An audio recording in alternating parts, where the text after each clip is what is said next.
そうですね、やっぱりオリンピック前はやっぱりオリンピック選考レースに勝ちきらないといけない気持ち、勝ったり負けたりだったんですけど、でも今はやっぱり自分の、やっぱり自分らしい形であったりだとか、やっぱり人らしい動きだったり伝統的な動きっていうところもちゃんと自分で表現できるようになった上で、その上でも自分らしさっていうのを出していけるようにどういうふうにしていったらいいのかなっていうのを今自分なりには試行錯誤しながら取り組んでいるので、結果が良くない時もあったりするんですけど、でも目標はぶらさず来年の世界大会優勝できるようにしたいなと思っているので、そこを最終しっかり目標としてちゃんと取れるように頑張りたいなと思ってます。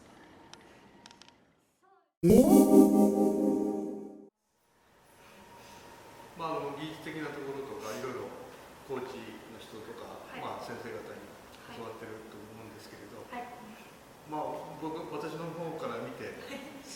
メンタルな面が非常に起伏が激しいんですけど、はい、そこら辺はどんなふうにやってますかね。そうですね、オリンピック終わって特に本当にたくさんの人と話して、それこそ馬淵先生にも頻繁に相談させてもらったり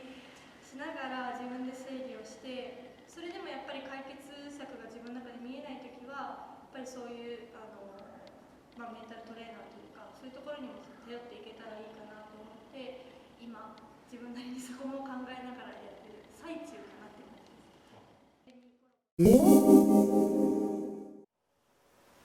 以前に比べて、いろいろ空手の奥深さとかいろいろ感じていると思うんですけれど、技術的なところというのは、はい、特に例えば毎日の練習なんか何時間ぐらいやって、はい、それからオフはどんなふうにしてるかというあたりもちょっとお話ししていただければ。はい、そうですね。練習はそれこそ馬栗先生に見てもらったりとか、先生方に見てもらう時はやっぱり長く一日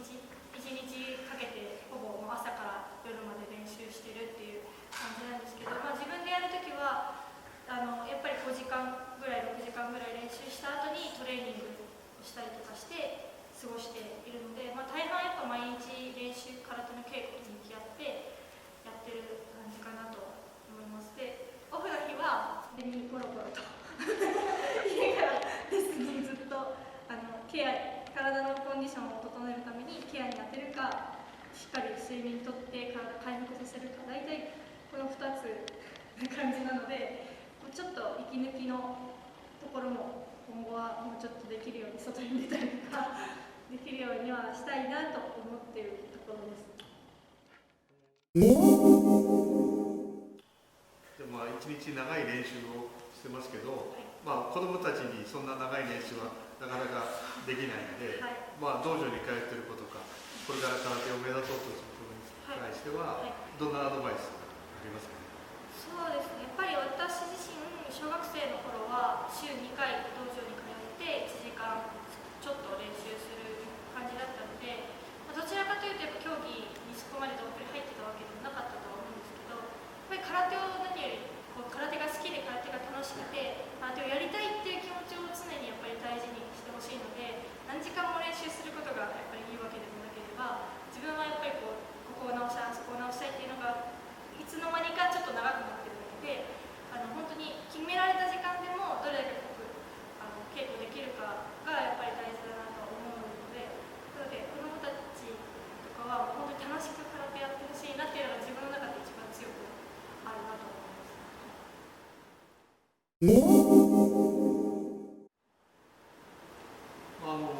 オリンピック終わってあとセミナーをやったりとか、はい、いろいろ活動してますけれど、はい、そのあたりに子ど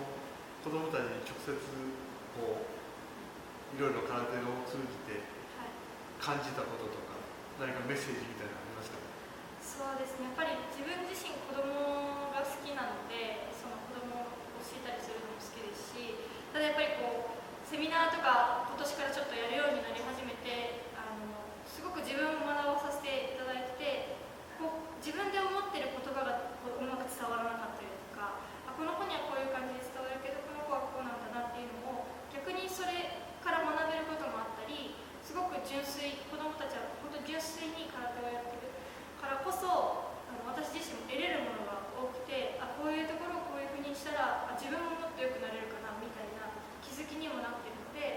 すごく今年そうやってセミナーやったり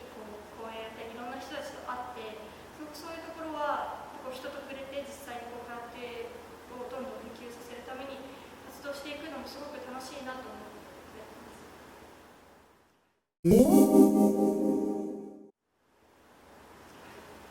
あと去年っていうか、直近まではどちらかというと競技中止ということだったんですけれども、去年あたりからダウンをいろいろ挑戦したり、ジョイナーをということで、指導会、全国連両方とも、試験には受かってますけど、今後ともそういうあたり、コーチと含めて、いろいろ勉強すること多いんですけど、これはどんな感じでやりそうなんです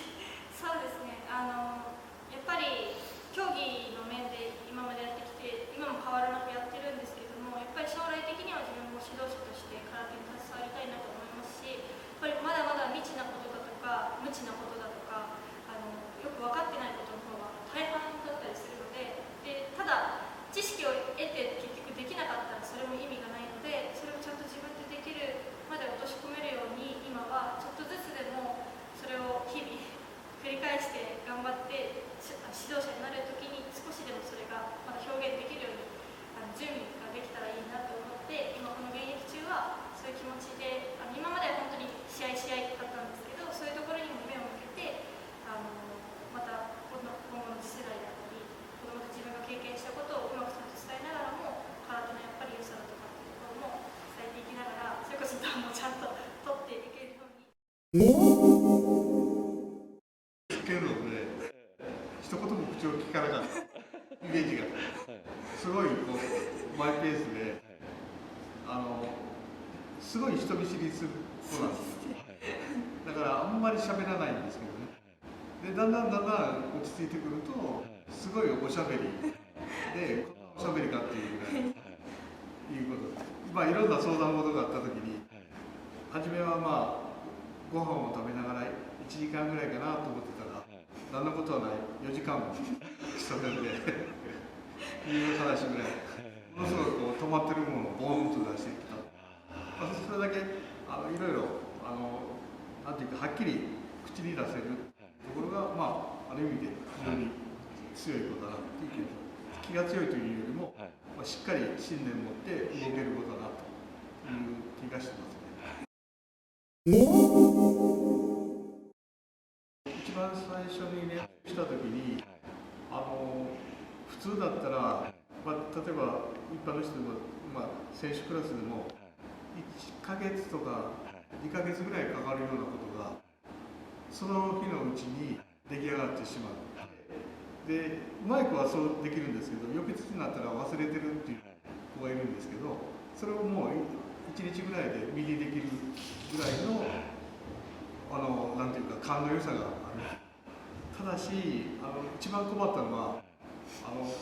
言葉がね、年齢のギャップがあるから通じない、何を言ってるのかっていうのと、こっちがちょっと言うと難しすぎるのが空中戦でね、そのあたりがいわゆる清水清ですけど、清語が清水語が分かるようになって、ちゃんとコミュニケーションができるようになった。何にかけてもコミュニケーションをすごい気にする子なんで、いろいろ質問もするし、積極的に質問もするし、それに対しても答えられるっていう形、そこがすごい強みだと思います。ありがとうございます。やっぱり自分が悩んでることだとか、うまくいかないことだとか、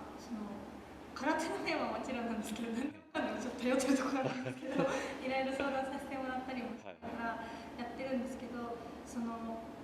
番は自分に合ったやっぱり動かし方であったり、でもここは絶対大事ってところをちゃんと抑えないとダメだよっていうのもちゃんと教えてくださって、やっぱりそこが今まではどこを抑えないといけなくて、どこまでやっていいのかっていうのが自分の中でも全然分からなかったんですけど、それをちゃんとはっきりといいところとここは抑えるところとっていうのを教えてもらえるので、なので自分としてはやっぱりすごく常に自信にそこはなりますし、ここはこうやっていいんだとか、ここはこのぐらいやらないといけないんだとか、逆に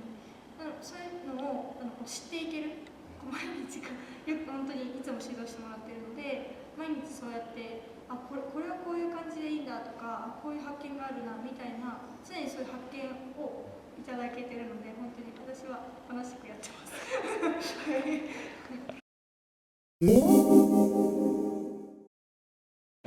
の野口先生方が今サポートしてくれてる皆さんがやっぱり自分を支えてくれて、ここまで引っ張ってくれたので、きっとその今チームがなかったら多分自分も空手続けてないぐらい落ち込んだ時もあったので、やっぱりそこから逆にこうやって諦めずにやったからこそオリンピックの舞台に立てたりだとか、そういう経験をやっぱり数少ない人しか経験できなかったことを経験させてもらえることができたのは、やっぱりそのやめなかったからこそ見られた景色だったりだとか、それは勝ち負けとかではなくて、やっぱりそういう経験ができたもそうですし、こうやって空手を今続けてるからこそ毎日いろんなことを知れて、こういうこともあるんだとか、全然自分が知らないことを常に学べるっていうのって、やっぱり普通の日常生活でありえないことの方がたくさんやっぱり自分の空手観ではあるので、なのでやっぱりそういう空手を通じて自分のそうやって日常を毎日そうやって学べるっていう環境があることがやっぱり幸せなんだなって続けて思う。今もこうやって現役も続け、これからも空手をやりたいって思ってやってる中で、そこはすごく感じるところ